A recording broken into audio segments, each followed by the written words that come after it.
Hi everyone, welcome to Vinusha sweet home. ఎవరైనా మన ఛానల్ని ఫస్ట్ టైం చూస్తున్నట్టయితే తప్పకుండా సబ్స్క్రైబ్ చేసుకోండి.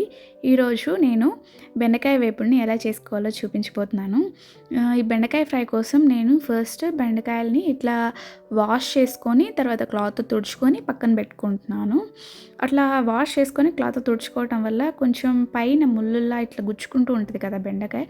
సో అట్లంతా అవ్వకుండా మనకి కొంచెం బాగుంటుంది. అండ్ ఇట్లా చేయటం నాకు మా మమ్మీ నేర్పించింది.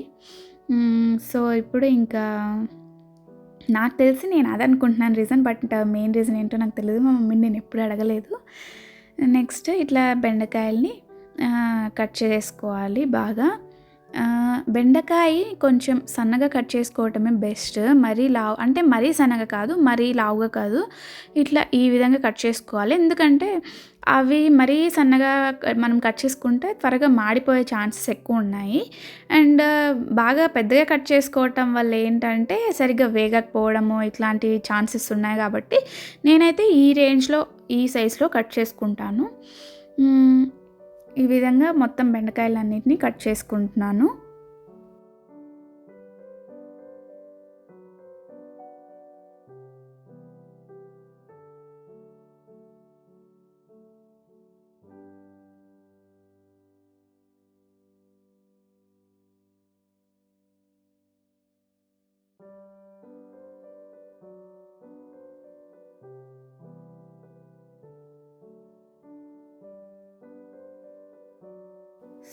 సో బెండకాయలన్నిటినీ కట్ చేసుకోవటం అయిపోయిన తర్వాత నేను ఇక్కడ స్టవ్ ఆన్ చేసుకొని ప్యాన్ పెట్టుకొని హీట్ చేసుకుంటున్నాను.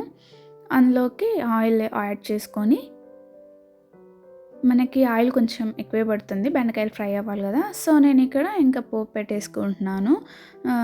ఇంకా 2 ఎండుమిర్చి, ఆనియన్స్, కరివేపాకు, అలాగే కొన్ని పోపు దినుసులు అన్నీ యాడ్ చేసేసుకొని ఆనియన్స్ కొంచెం సాఫ్ట్ అయ్యే వరకు వేయించుకోవాలి.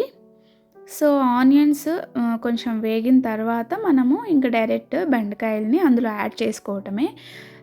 నాకైతే బెండకాయ ఫ్రై అంటే చాలా ఇష్టం అండి. మీలో ఎవరైనా బెండకాయ ఫ్రై అంటే బాగా ఇష్టపడే వాళ్ళు ఉంటే తప్పకుండా కమెంట్ చేయండి.